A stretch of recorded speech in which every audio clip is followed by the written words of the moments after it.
We have breaking news. Having just learned, former NBA star Gillbert Arenas has been arrested. He and 5 others are accused of operating an illegal gambling business. The Department of Justice says they had high-stakes poker games at Arenas' Encino mansion.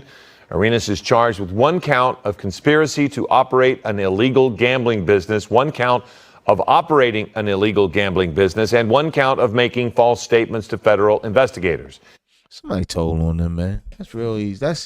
First of all, he probably can beat this. He probably can beat it. You ain't even going to the specifics yet, son. He probably just look, man. We just homeboys in here. We had no money involved. We're just bartering. He's all right. Expected to appear in court this afternoon in downtown L.A. We will continue to follow this story throughout the day here on Eyewitness News. The headline for this Gillbert Arenas arrest made this situation sound even crazier than what it already is. Like, it's already crazy Gillbert Arenas is being arrested by the feds. But to say that Gillbert Arenas has been arrested by the feds and his co-defendant is somebody tied to an organized crime organization in Israel, it's crazy. Like, bro, what type of stuff are you getting into, sir? So the official headline is former NBA star Gillbert Arenas, a suspected Israeli crime figure, were arrested today on federal indictment alleging they operate an illegal gambling business in which high-stakes poker games were played at an Encino mansion Arenas owned. My biggest question whenever I get news like one of these multi-super rich millionaires dudes are involved in organized crime, it's like, why? Like, was there a financial incentive here? You're Gilbert. He might have had a gambling debt himself. If this is true. If it's true. Like you said, it could have been somebody just snitched on the poker game that they had regularly. Right. Somebody lost, got mad. Was like, yo, you ain't going to give me my money? Oh, all right. Right. He might not even knew the Israeli nigga was a mobster. He might have just thought it was his neighbor who was also had a bunch of money. He don't know how he got his money. Hey, baby, it's what it is. He know rich people. Yeah. But if he didn't, and he really is a part of this, I'm gonna tell you how it happened. He probably got a gambling problem himself. Oh, no doubt. A lot of dudes You can blow a whole lot of money gambling. What? And especially if you got a lot of money. Yeah, you can. We just did a joint on Adrian Broner. Same thing, was running the gambling joint. Well, the feds didn't come after him, but yeah, he was caught up in something of that nature. So you can gamble. I mean, we know Gillbert Arenas had that big contract and all that, but you can gamble away damn near anything. Jordan, did you see the shit where he had to refinance? It cost him almost $1 billion. He was in the hole, son. He had to do a whole switch. There was another video. We'll talk about it later. Arenas, like, bro, your podcast make $1 million a month. You probably got about like 20 or 30 M's left over from the NBA alone. Your son about to be, well, he's been injured, but your son might just be a lottery pick in the NBA. So you good in that regards. Your other son looking like he's going to be a lottery pick in the NBA as well if he grows a couple more inches. Bro, you set for life. You don't need the extra money from crime. You just don't. It's not about crime. Like you said, son, if he got a gambling problem, or he I ain't gonna say gambling. If he liked gambling, or if he had a gambling problem, he was against the wall. They was like, we can wash this away. Yeah. You host the games. You know, maybe make a little bit off the top. No doubt. Just do it in the mansion. Neighborhood. We can bring some exclusive clients through here. No doubt. You know what I'm saying? Whales. You make us some chips and shit. You know what I'm saying? Fry up some chicken, nigga. Let's go. We good. Let's get this money. When I read exactly what took place and I read the indictment, Gillbert Arenas himself never participated in the high-stake poker games or the illegal gambling. Gillbert Arenas was sitting at the top of the food chain because he owned the mansion and he rented out the mansion and he got a portion of the proceeds. So if this is an international crime boss who's running this, and this is high stakes poker, we're talking about millions of dollars on a daily basis is coming in and out of that mansion. And so how do we know this? How do we know Gillbert wasn't just renting out the mansion and he don't stay there? Maybe it's not somewhere he stayed. That is true. Maybe he stays somewhere else and he's like, yo, this nigga rents the mansion. I don't know. He just facilitating it. Yeah, I don't fucking know. I rent it out. They rent it out once a month. I don't know what they be doing down there.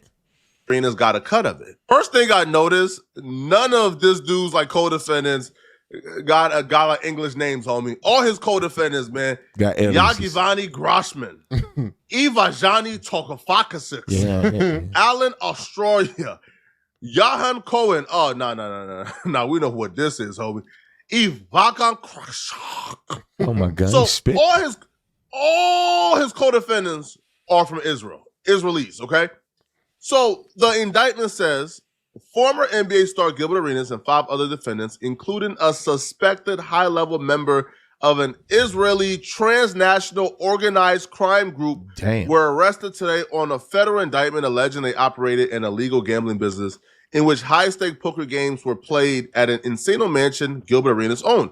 Now, it says that Gillbert Arenas, Agent Zero of Woodland Hills, is charged with 1 count of conspiracy to operate an illegal gambling business, 1 count of operating an illegal gambling business, and 1 count of making false statements to federal prosecutors. Now, each one of these charges got a maximum of 5 years. So he's facing 15 years maximum, okay? He is scheduled to make, so right now he's still in custody, by the way. So he's scheduled to make his initial appearance and be arraigned this afternoon. Now, when you like scroll down and you read this, like Gillbert Arenas never really gambled, but he was getting proceeds from the illegal operation that was going on in his mansion. So basically, they expect him to say something. They say, we can make this all go away, Gilbert. Just, what do you know? Something from what I see, he gonna beat this.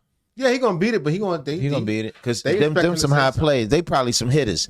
What you don't know is those are the names that they showing. It's other people who's gambling too. Yeah, for sure. Somebody gonna come and say, look, man, they got attorneys. They got powerful attorneys. We're brushing under the rug. Don't sweat it. And Gil gonna have to say something though. Right. And these people were operating this like a legal casino. You would think if this was like illegal and not allowed and something that faced this much of like severe punishment, you would think that these people wouldn't be operating this as like flamboyantly as they were. So according to the indictment, on July 15th and until today, from September 2021 to July 2022, Gresham, Arenas, and other defendants operated an illegal gambling business. Arenas, this is his role in it. He rented out an Encino mansion he owned for the purpose of hosting high-stake illegal poker games at Arenas' direction. Now, they're claiming that Arenas was the one at the top. Now, I don't think that Gillbert Arenas is bossing around a transnational crime boss, but they claim that Gillbert Arenas directed Arthur and West Hollywood, staged the mansion to host the games, found co-conspirators to host the games, and collected rent from the co-conspirators on Gillbert Arenas' behalf. So, now, I'll be real. They call him Gil the Kingpin. He's trying to say. Them niggas got him set up like that. He's right. He at the head of the table. Right. The Israelis got him set up like that. They're like, yeah, he's the boss. Get this nigger. Worse than I thought. This is worse than I thought. I was thinking that these dudes approached Gillbert Arenas and said, hey, bro, we want to host high-stake poker games here. Can we rent out the mansion and we'll give you a fee? They're saying, nah, Gillbert Arenas came up with this idea on his own. Yo, hold on, man. For we can have multi-million-dollar deals going on in this mansion that I don't use, and they can just pay me. Oh, no. So Gillbert Arenas is who sought out the crime bosses. This is crazy, okay? So it goes on. Gresham, Tavakashaki, Austria, and Cohen managed illegal pot limit Omaha poker games, among other illegal games at the Encino mansion, and collected a rake. It's a fee the house charged from each pot, either a percentage or a fixed amount per hand, and invited players to compete.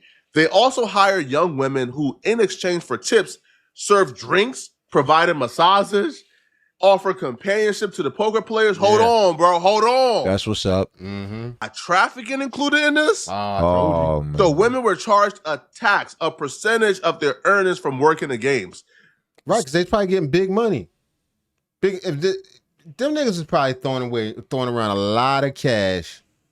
And them bras was probably leaving out a lot of cash. He's like, and you think they don't know them, bro? You think Gillbert Arenas, so his people like, yo, you know what? You know your sister such. You know her girl and the ones work. Yeah, tell them come in. I know some hitters, man. They, I'm gonna need a piece of that though, shorty. Right. You know what I'm saying? Put you in play for a night. So understand what's happening here, bro. A tax from working the games. They were offering companionship. Man, bro, they were selling coochie in there, bro. Hold on, bro. Illegal. Oh, Gilbert, you messed up, bro. He probably was lit in that motherfucker, actually. Probably, on the low. Gambling, get your dick sucked. Got money. I mean, if you got money, yeah, that's what it is, man. You in the mansion. Right.